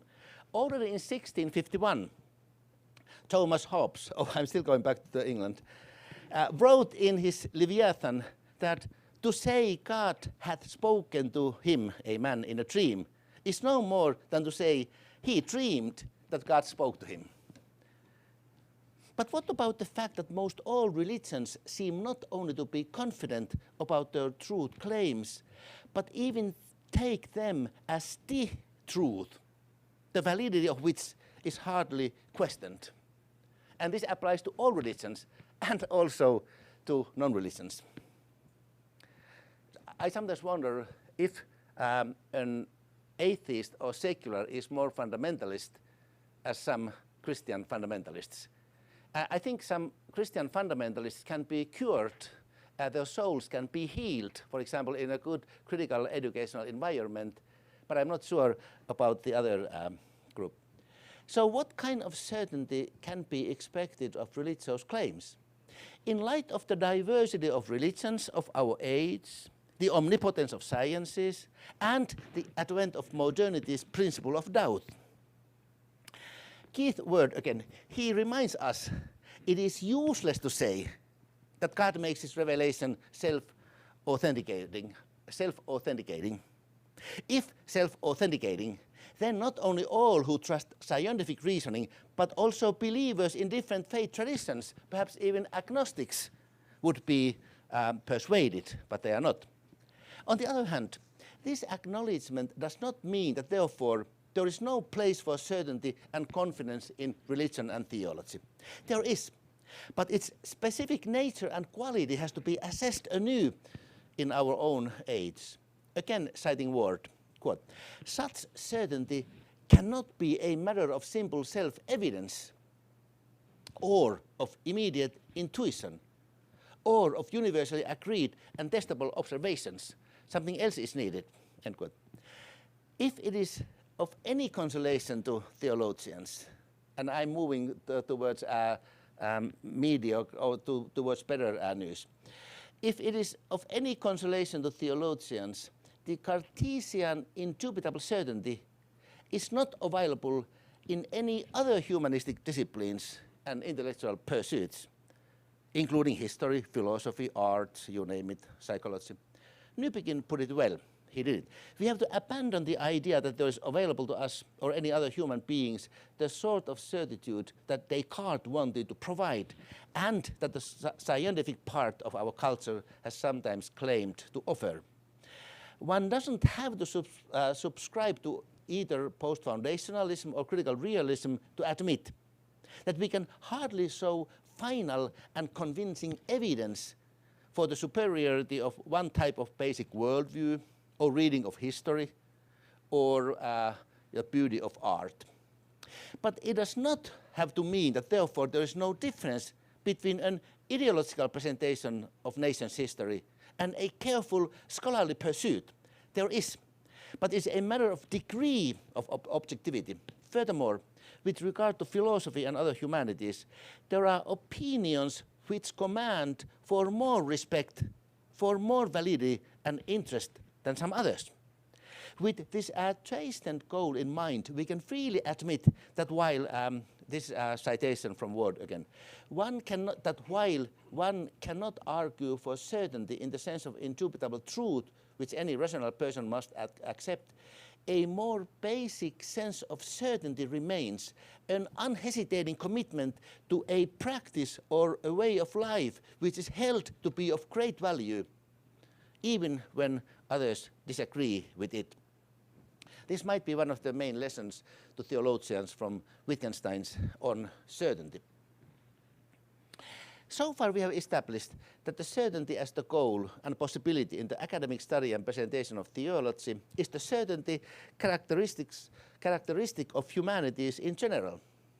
While intellectually rigorous in its pursuit, the certainty in humanities in our age must acknowledge that it is related to a wide and comprehensive network of basic beliefs or lack thereof. It is situated and fallible in nature, and it can only aim at proper confidence. It is deeply value-driven and has to do with the deepest and most ultimate questions of death and life. In that sense, it is living by faith, rather than seeing. On the other hand, as an academic discipline, theology's claims, including claims concerning revelation and its truthfulness, have to be subjected under proper critical scrutiny and debate. And disagreements, which are everywhere in all humanities, are unavoidable in any discipline. And they are also a commonplace in more empirical sciences, even though those are more directly related to observation and testing. But even the results of natural sciences, of course, do not fall from heaven. They have to be interpreted and valued.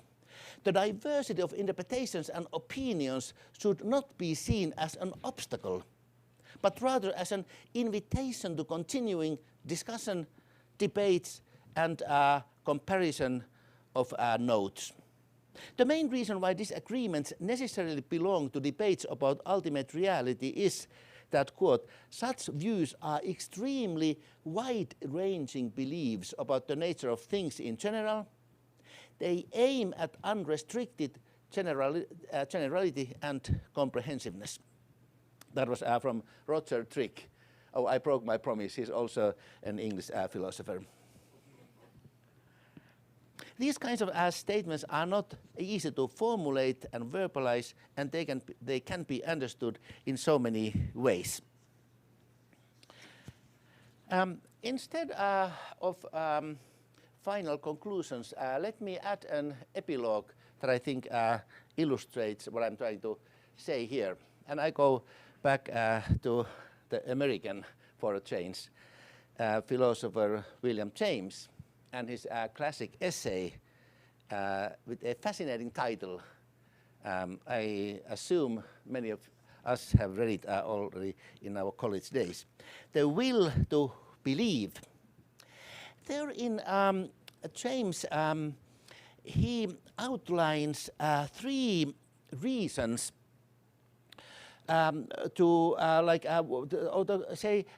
characteristics of a commitment to believe in the case of a lack of conclusive evidence. What are the features of belief when there is no conclusive evidence? And they are 3 here. The decision to believe does not leave any choice. Belief is forced. It is so urgent. Second, the decision makes a vital difference in life as opposed to being a dead option. And third, the decision presents itself a plausible or realistic option, whether it makes a difference in life or not. The first one he illustrates with this well-known example of taking one's umbrella when going out to rain or not. It is not forced, it's not a matter of life and death, and so forth. The second is more interesting illustrations. He refers to the pan-Islamic concept of Mahdi, the Islamic notion of the eschatological Messiah, of which the Holy Quran does not mention, but which is very widely testified to in the Hadith. Whereas for Christians the notion sounds like totally irrelevant, for devout Muslim it is alive and it makes a difference. And an example of the third James mentions this well-known example of a world-renowned explorer issuing or sending us an invitation to join in the trip to the North Pole. This is a one-time offer and as such has no comparison. Without going into the details, and those of you who haven't read the essay, don't worry, the point is that all of these 3 criteria here from a prominent philosopher are such that while they assume some knowledge and rational reasoning, they have everything to do with your life, your way of what you value, what is good, what is important, and or if you are stuck with a choice that you have to make, like sometimes we are. We just have to make a choice. We have to trust or not trust something, not because we were asked, like, and for example, there's a wonderful example of what kind of professional talker one becomes. That would be a wonderful example of the belief is forced, you know, in James's language. And James also interestingly makes a reference to French philosopher Blaise Pascal and his very well-known wager metaphor. which introduces again the concept of risk. You may remember the French philosopher advises, let us weigh the gain and the loss in wagering that God is. Let us estimate these two chances. If you gain all. If you lose nothing. Wager then without hesitation that he is. Ultimately, we theologians, God help us, are in this place. Amen. Yes, thank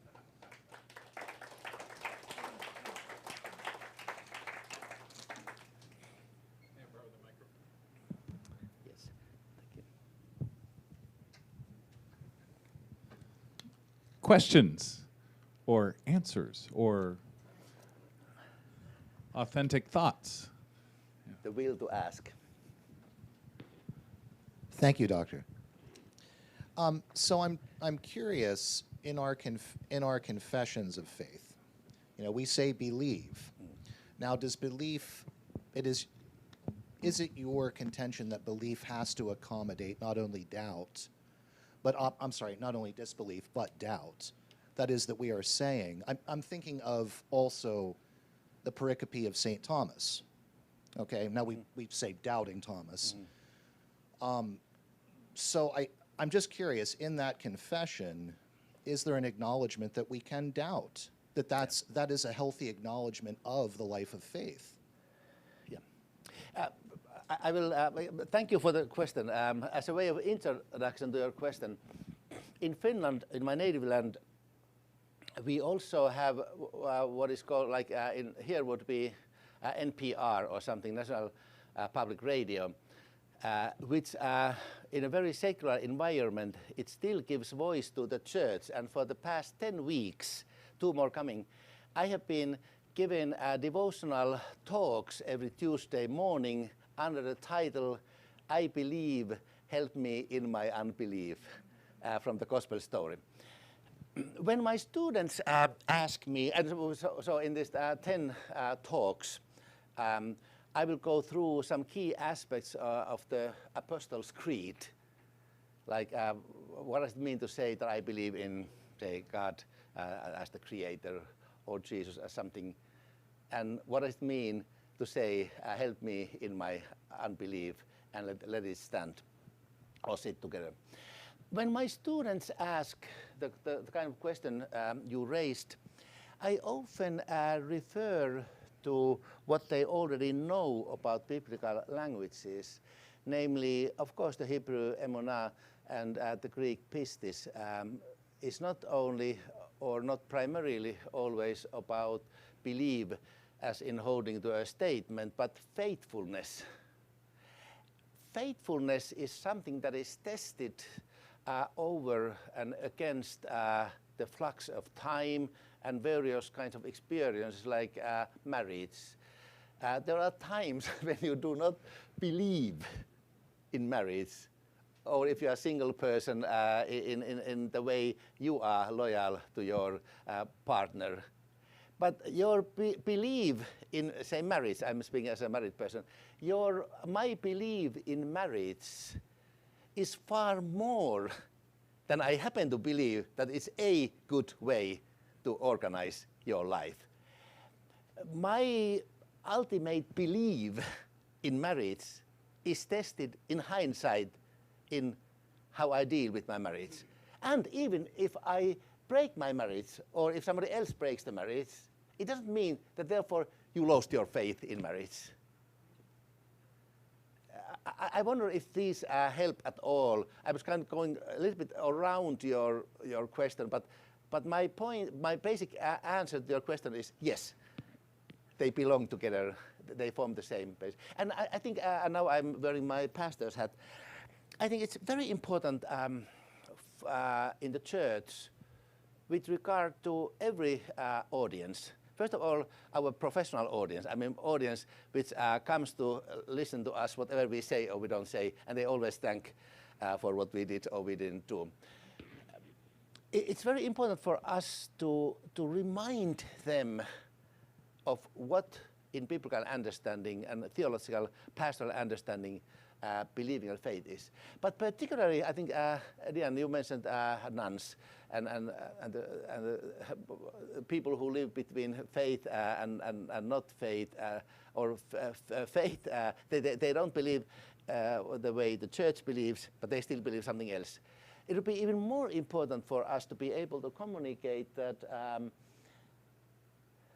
submitting your life unto God, in lack of better words, is a lifelong commitment to pursue something, and pursue at times in a dark place, other times in a better place, and yet that is the point. It's not like you have to do 1, 2, 3, 4, 5, 6, 7 things, and then you can say, now I believe. But before you begin to say those 1, 2, 3, how many things, you are already believing because you are pursuing something. I think it's one way to talk about also about Lutheran faith, because we don't have the burden of being victorious at all times. Some of us even resist being victorious ever, which is not good for our soul either.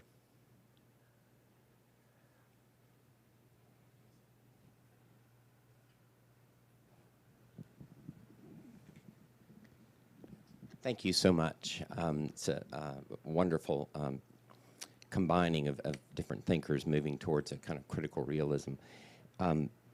One question I have comes from a kind of deconstructive, immanent critique view of almost all these approaches. It for me is embodied actually in Bonhoeffer in his early work, and theologically. The one thing that has not been scrutinized here is the idea of the knowing self, the kind of transcendental subject. Mm-hmm. And Barth has attacked this from Descartes all the way to Hegel, even to Schleiermacher, and Bonhoeffer also does the same. He even takes on Kant a bit, I think, with the place of the transcendental self. And yet there are hints here of how to take that on, which is what Bonhoeffer ends up doing. And I'm just curious if this is a promising view to you, that Wittgenstein is often understood as kind of subjective foundationalism, right? Things are certain, but certain for me. Yeah. But then he points to the language game as a kind of supporting a way of life. Mm-hmm. It's not just for the person either, right? It's for a community. And so the question being... And games are always played with some others. Exactly, exactly. It's a social interaction. And the question then is whether the kind of transcendental subjectivity, which may be a ghost with some of these thinkers, can be scrutinized more deeply by a kind of not just intersubjective knowing, but a kind of communal knowing, and hence, Bonhoeffer moved to sociality as the site of revelation and truth. So I'm just curious if that's a promising way forward or not. Thank you. That would be a fascinating theme for the next year's colloquy. First of all, I have not done enough thinking of being able to give you a precise answer in terms of what is the value or the promise of reference to this kind of transcendental one I or whoever does the thinking or believing. But whenever that question arises, therein I go again back to very basic insight of Lutheran, and particularly Martin Luther's own idea, and now I'm going back to faith, namely. And the late Pannenberg did wonderful work in spelling out the contemporary theological and philosophical implications. Namely, the idea that my faith is always, it's ecstatic. It exists in someone, and this someone else, and that is Jesus or in God. Ecstatic, not as in ecstasy, like, but ecstasis, standing outside yourself, which means that from the Christian, and I think it's not only Lutheran, it's a very Christian perspective, faith, and also in that sense faith-based knowing is relational. It is based on my relatedness to God. Therefore, the transcendental subject, as in idealist philosophers, which you mentioned, and then the critique back and forth, is less important, because what matters is, and I'm soon also giving you a pastoral example, what matters is that by believing, I am in one sense throwing myself or my reliance upon something else. And if we now go to very everyday pastoral example, and also picking on what we heard in the first presentation, my own, I have 4 siblings. To be more precise, I had the 5th one, Mika Michael. He was very severely Down syndrome, and he passed at the age of 1 year old, and there were other things going on in his life, as is often the case with very severe Down syndrome things. From the perspective of a secular index of health and the value of a human person, or his intellectual capacity or anything, they are 0. His life, in one sense, was of no value to anybody. But from a Christian perspective, his relatedness to God, his origin and his destiny is God. This relation means that his life is uniquely, absolutely valuable, precious. It's not measured by the yardstick of what was there, in this case, in this little Michael's own life. And while this is a very far away example from where we started, from the idealist conception of transcendental self, in one sense, this is a Christian and solidly Lutheran response to where to put your 2 cents. Yeah. We have time for one more question.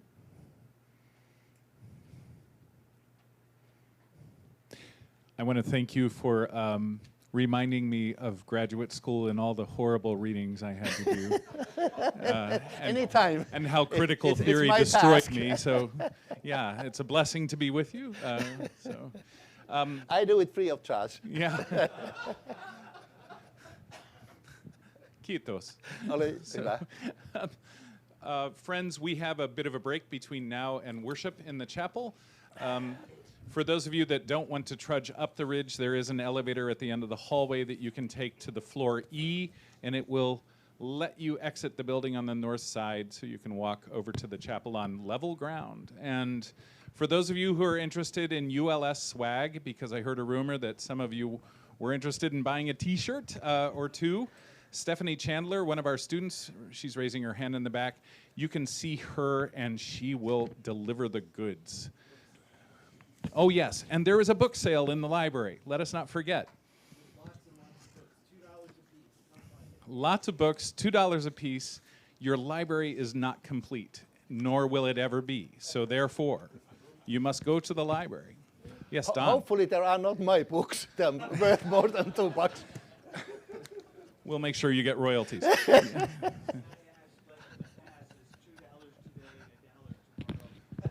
No. You'd have to wait until tomorrow to find out. So, and then, of course, after worship, there is lunch across the street in the refectory. Hope you'll join us for that time of fellowship. And we will be back here, what time, anyone? Whoa. I lost my schedule. 1:45. So plenty of time to go to the book sale. All right. Blessings on your journeys.